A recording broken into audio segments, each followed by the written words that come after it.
সূচক ও লগারিদমের 4.1 অনুশীলনীর 19 নম্বর প্রশ্নের সমাধান।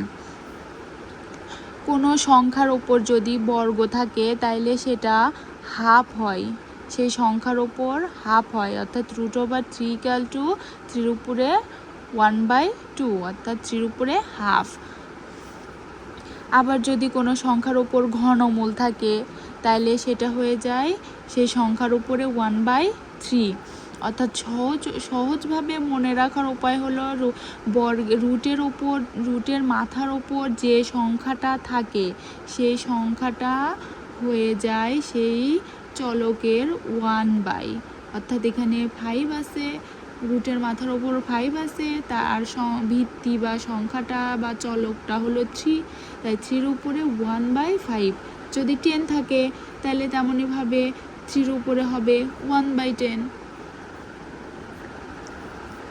তাহলে এটা সমাধান আমরা করি। বা 3 উপরে যেহেতু রুট আছে তাহলে 3 উপরে হবে হাফ x + 1 = যেহেতু এটা ঘনমূল আছে তাই 1/3 2x - 1। বা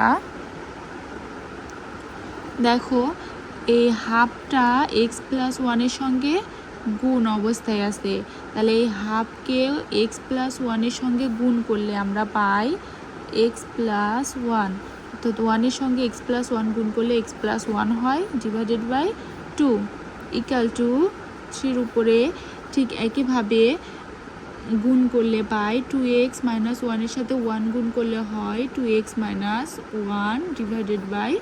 /3। বা আমরা জানি a⁴ x = a⁴y সমান x বা x সমান y হয়, অর্থাৎ দুইটার ভিত্তি যদি একই হয় তাইলে পাওয়ার আর পাওয়ার সমান হয়ে যায়। তাহলে সেক্ষেত্রে আমরা এখানে পাবো যেহেতু দুইটার ভিত্তি হচ্ছে 3, অর্থাৎ একই, দুইটার ভিত্তি একই সমান, সেজন্য সূচক আর সূচক একই সমান হয়ে যাবে।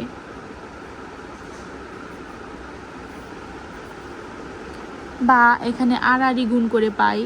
দেখো আড়াআড়ি গুণের ক্ষেত্রে এটার সঙ্গে এটা গুণ আর এটার সঙ্গে এটা গুণ, যেহেতু এবার x + 1 × 3 = 2x - 1 এর সঙ্গে 2 গুণ। বা 3 সঙ্গে এবার গুণ করলে 3 সঙ্গে x গুণ করলে 3x + 3 আর 1 গুণ করলে 3 = 2 সঙ্গে 2x গুণ করলে 4x - 2 এর সঙ্গে 1 গুণ করলে 2 2।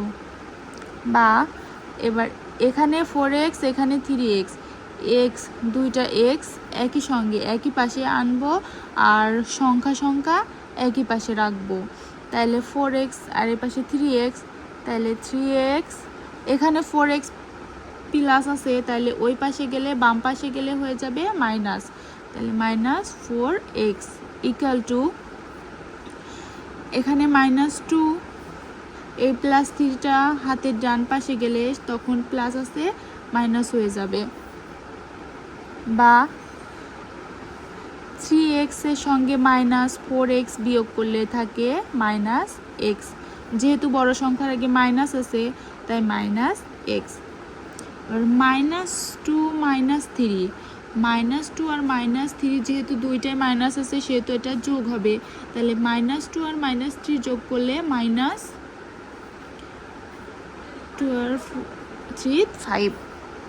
বা দেখো উভয় পাশে বিয়োগ আছে, তাইলে উভয় পাশে আমরা আবার যদি বিয়োগ দ্বারা গুণ করি তাইলে সেটা বিয়োগ আর বিয়োগে যোগ হয়ে যায়, তাহলে x = 5। এটাই হলো সমাধান।